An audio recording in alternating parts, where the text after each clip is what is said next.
Hello, everyone, and welcome to this first week of a pedagogy of multiliteracies. If you have seen my introduction video, you already know who I am, but I'm repeating it here just in case. I am Rosa Sendros. I am PhD in curriculum studies and educational designer and a teacher educator, and you can find me in social media at Rosa Sendros. That's my name in all my media. Particularly Twitter. You can follow me there. So let's begin. Let's begin this week. So we'll begin with an introduction to multiliteracies.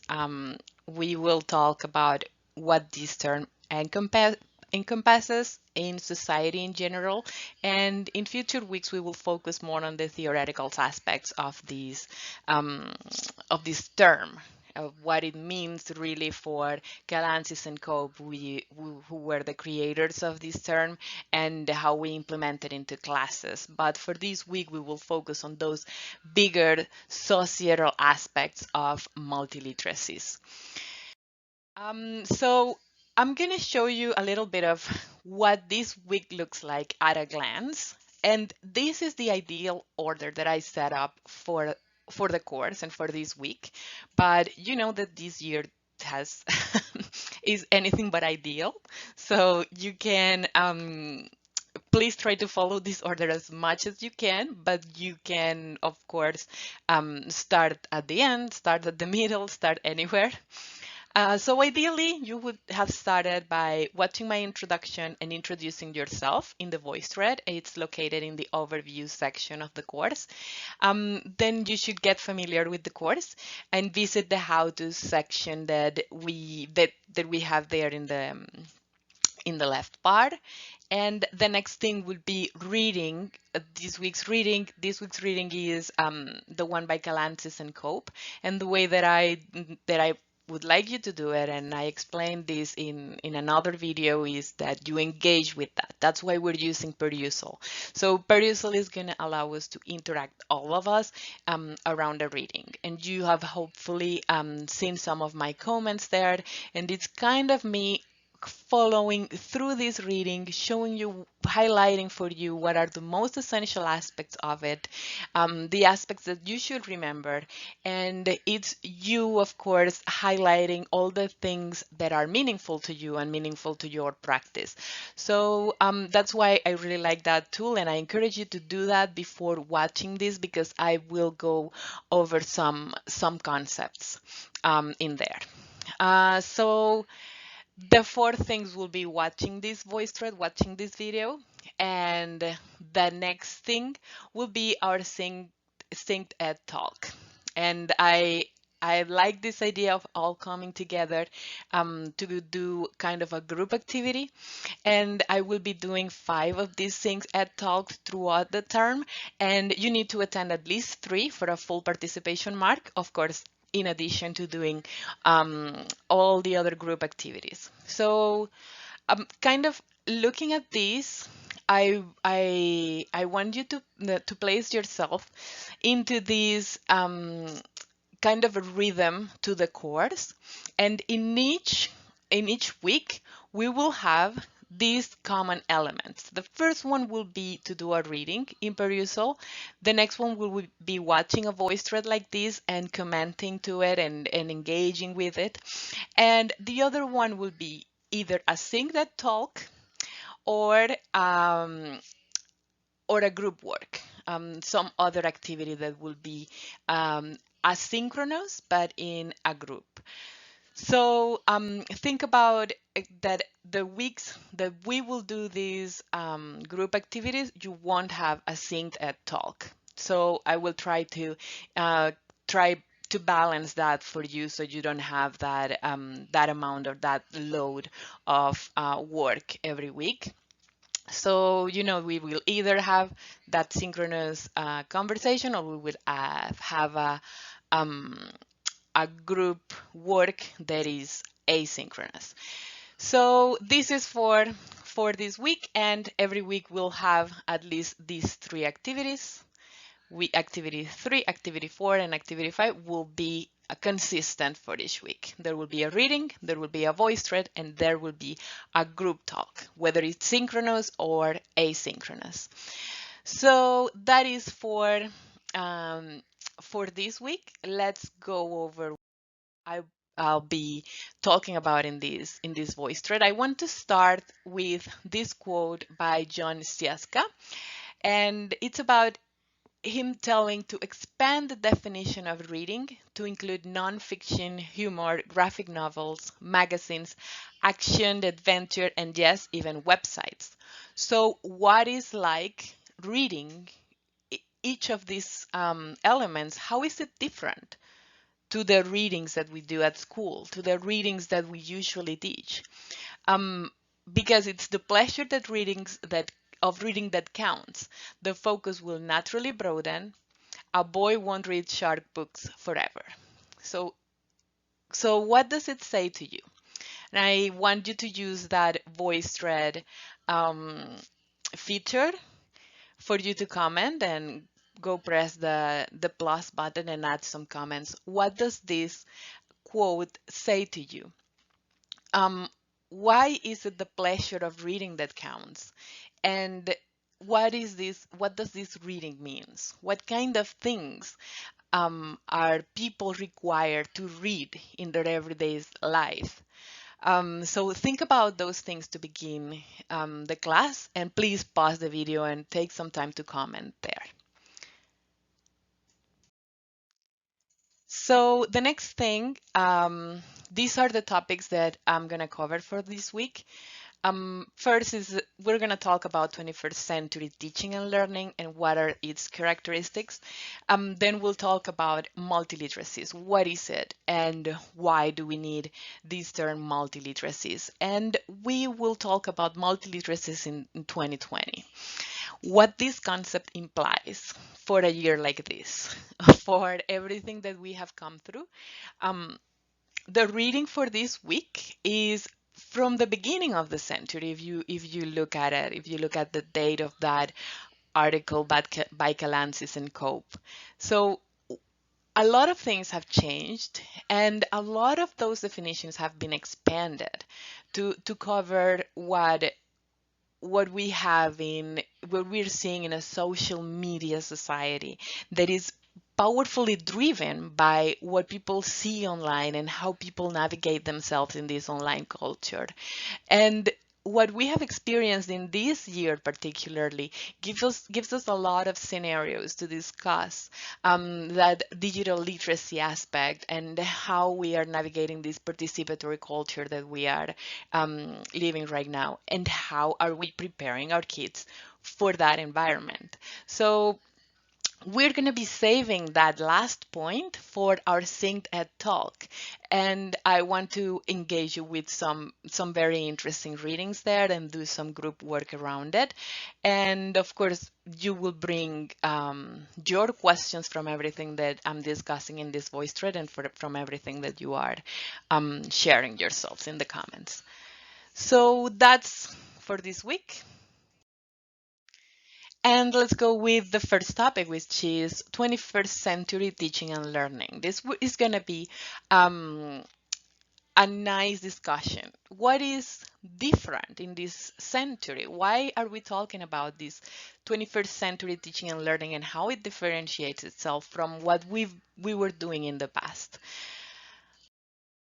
So to begin with that, um, I'm showing you this image. This image has all the 21st century skills grouped into three broad domains.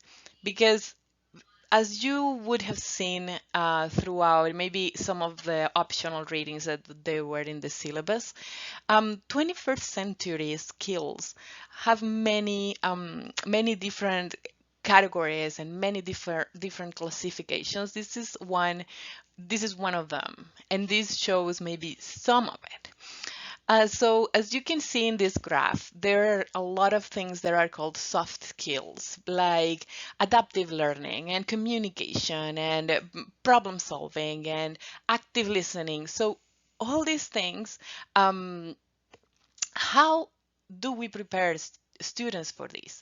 And I want to ask you at this point, what do these competencies imply for teaching? Um, I want you to think about all these trends that have been going on, like growth mindset and having preparing students for change. So what does these competencies and having to develop each of these competencies imply for teaching? What does it imply for our administration? What does it imply in general for schools? So please comment on that on this voice thread, and we will create a nice conversation around this. So let's move on to the second topic. The second topic is about multiliteracies. Why are we talking about many literacies? And what does it mean? Why not just one? Why are we moving to this concept of multiliteracies? So this image, to represent that concept of multiliteracies, in this image from Anstey and Bull, we we can see the location or the intersection that creates the concept of multiliteracies. They talk about us living in a changing and globalized world where there are multimodal texts, changing technologies, and diverse social and cultural contexts. This necessitates a change in literacies and a change in pedagogies. In this intersection, it becomes very important to talk about multiliteracies because we have many technologies, multiple kinds of texts. When I was asking you to reflect before on what reading means, if we watch a video, do we need to read that video? Um, why are we talking about reading a video and seeing if we are just seeing, watching it, looking at these examples? But there are meanings in that video that we need to learn how to read. So that is the concept of those multimodal texts and multiple ways of reading. Um, and there are diverse social and cultural texts. So we need to move our literacy forward to those diverse and cultural contexts. We need to be adaptable. So we are talking about even an individual way of literacy for each student from each diverse context. So this is also something to think about that concept of multiliteracies. So in summary, and as put by Anstey and Ball, what is multiliteracies? Um, so what multiliteracies implies is that there are multimodal rather than language dominant. There's no just a dominant language. They are using all modes of representation, not just talking, not just writing, but all modes of expression. And it includes heavily aspect on media, on images, on sounds, not just dominated by language or by written text. So this new pedagogy is made up of multiple literacies and multiple literate practice. This is what we were talking about, or what I was talking about, the different and diverse cultural backgrounds of each student. There are many literate practices embedded there. This kind of pedagogy will continuously evolve as local and global society, culture, and technology change the context in which literacy is practiced. And this gives us also a lot to reflect on the context in which we are practicing literacy today in our schools, which in a lot of aspects is online. And we were forced to do it online for a period of time there. So how are these contexts and how did these contexts change the way we practice literacy? So a pedagogy of multiliteracy enables capacities to cope with change and effectively participate in and contribute to all aspects of society, workplace, leisure, social, cultural, and civic environments. Um, so how a person that is multiliterate is different from a person who is not multiliterate, that is just literate in just one thing. Well, the person that is multiliterate is able to adapt to many changes. Do we need that in our society?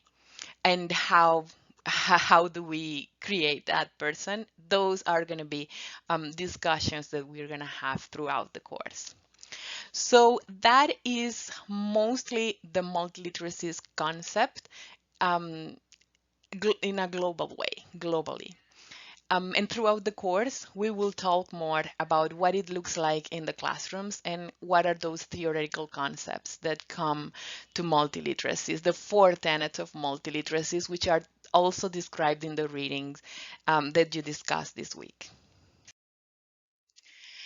And this brings us to our third part, which is multiliteracies in 2020.